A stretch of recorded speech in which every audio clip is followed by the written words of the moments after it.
حسن بيكلا بيكا حسن بيكلا اللي يقول عنه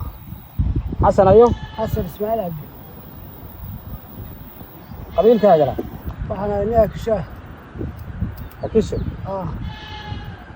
والله عينك بس waxaan galay ilaa abu كل حيط وكيلا فرق على عدك هذا labada كل حيط وكيلا asaga warmaad ka timi waxaan ka yimid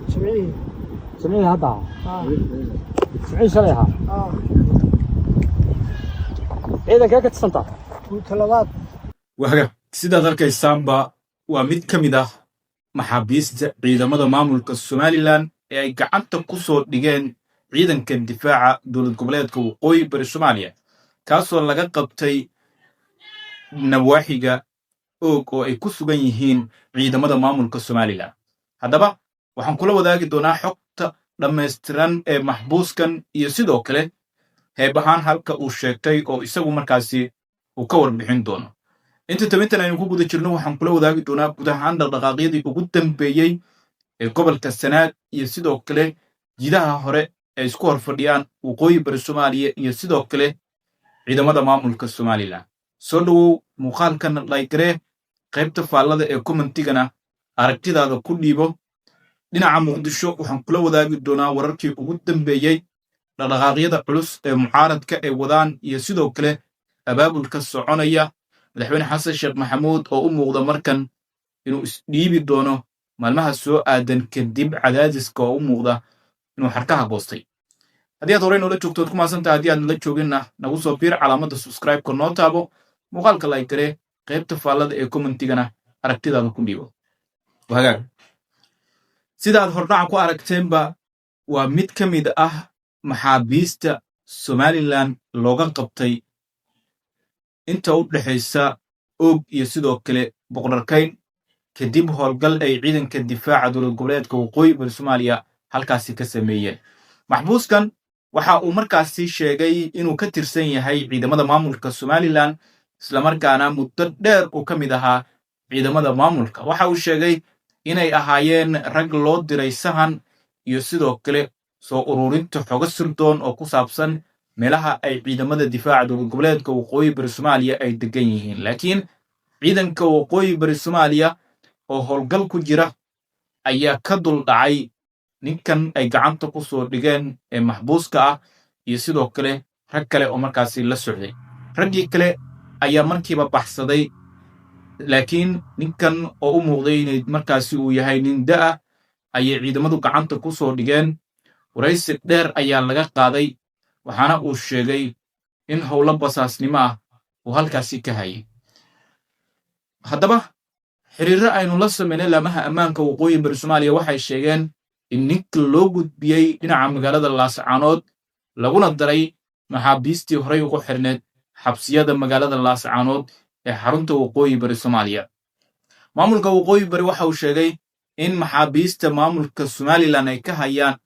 ay markaasi tahay mid aad u badan oo tirabeel ah waxayna sheegeen in maalmihii ugu dambeeyay ay maqlayeen tacadiyo loo geysanayo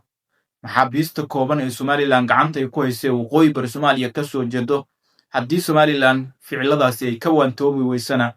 ay qaadi doonaan tallaabooyin adag oo ka dhana maxaabiista ay gacanta ku hayaan weliba kuwa dambiyada culus markaasi ku eedeysan oo ugu horeeyo ninka lagu magacaabo Faysal Cabdi Bootaan Somaliland iyo waqooyi bari Soomaaliya maalmo ka hor waxa uu iska horimaad kooban ku dhex maray inta u dhaxaysa Qorilugud iyo sidoo kale Shangeed waxaana aagagii lagu dagaalamay guud ahaanba gacanta ku haya waqti xaadirkan ciidamada waqooyi bari Soomaaliya waxayna sheegeen in howlgaladooda amniga ay ku xaqiijinayaan ay sii wadi doonaan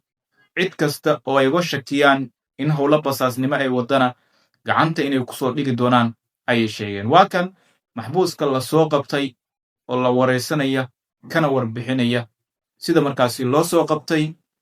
iyo halka markaasi uu heebahan ka soo jeedo iyo inta markaasi ciidamada Somaliland uu ka tirsanaado talabaad urke saxaad xad ka haysa waxaan ahaa ciidan gaandari baa qorigee ka ahayd sekaawo gaandari baa maxaa ku kalifay inaad soo baxdo si xun baa layla dhaqmay maxaad ka xusi kartaa waxaan ka xusi karaa taliya guutuu uu xidhay kow isagoo i xidhay oo maxkamadii soo daysayba haddana iga daba yimid oo uu dib ii xidhay hagaag waa filayaa in markaasi aad daawatay maxbuuska la soo qabtay ee ciidamada somalilan ka tirsan waxaa jira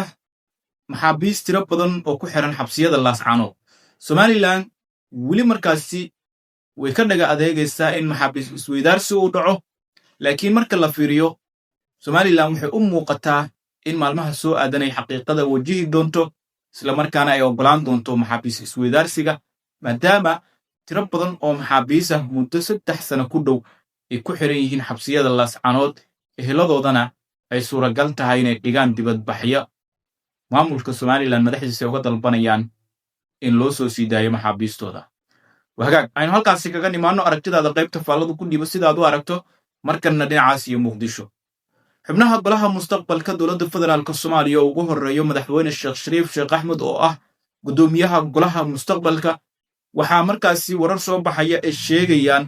in 48 saacee lasoo dhaafay ay qaadeen tallaabooyin waaweyn kadib kulamo xasaasi ah oo ay yeesheen xubnaha golaha mustaqbalka albaabadan ay u xiran yihiin waxaa jira xubno ka tirsan golaha mustaqbalka oo loo diray dowlad goboleedyada koonfur galbeed hirshabeelle iyo sidoo kale galmudug waxaa dhinaca galmudug loo diray cabdi xasan cawaale qaydiid oo lagu amray isaga iyo xubno kale inay hor istaagaan qorshaha doorasho ee dowladda federaalka soomaaliya ay doonayso in galmudug ay ka qabato waxaa durba cabdi qaydiid oo maanta waraysi bixiyey uu sheegay lana hadlay mid ka mid ah warbaahinta muqdisho in qorshihiisa galmudug uu tagay ay tahay ka hortagga iyo sidoo kale hor istaagga doorashada halka dhinac ah ee madaxweyne xasan sheekh maxamuud uu wado oo uu ku sheegay inay tahay doorasho musuq maasuq iyo burcadnimo markaasi ku dhisan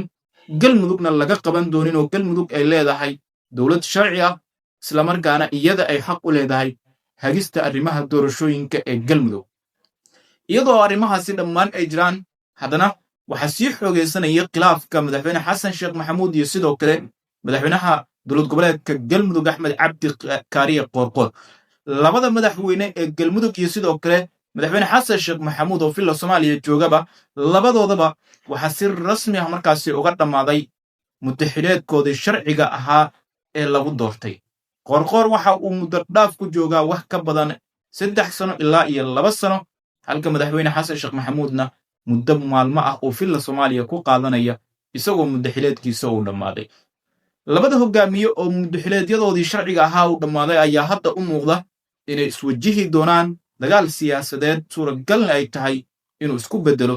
dagaal military siyaasiyiin waaweyn iyo xubno markaasi rugcadaa ah ayaa barbar taagan axmed qoorqoor waxaana ka mid ah saadaq john cabdi xasan cawaale qaydiid iyo sidoo kale yaasiin faray iyo xubno kale oo markaasi galmudug ka soo jeeda isla markaana ka mid ah xubnaha ugu saamaynta badan oo uu ka mid yahay cabdiraxmaan odowaal madaxweyne xasan sheekh maxamuud iyo sidoo kale galmudug iyo loolanka halkaasi ka jira marka laga soo tago muqdisho madaxweyne shariif iyo sidoo kale xubno kale waxa ay bilaabeen abaabulka iyo diyaarinta ciidamo markaasi lagu wajihi doono madaxweyne xasan sheekh maxamuud maalmaha soo aadanna waxaa markaasi macquul ah in magaalada muqdisho ay soo galaan ciidamo markaasi garabka mucaarad ka taageersan kana soo horjeeda muddo kororsiga madaxweyne xasan sheekh maxamuud iyo sii joogistiisa kursiga maadaama muddaxileedkiisa uu dhammaaday guud ahaanba qodobadan wixii ka soo kordha wararkeena dambe ayaad ku daawan doontaa muuqaalkan laygaree aragtidaada qaybta faallada ku dhiibo axmed qoorqoor ma mari doonaa waddadii lafta galeen uu maray oo xasan sheekh maxamuud ma ka adkaan doonaa axmed cabdi kaariye qoorqoor si la mid ah sidii uu lafta gareen uga adkaaday mise qoorqoor ayaa madaxweyne xasan sheekh maxamuud ka adkaan doona oo kursigiisa sii xajisan doona qaybta faallada nagula wadaag aragtidaada sidaad u aragto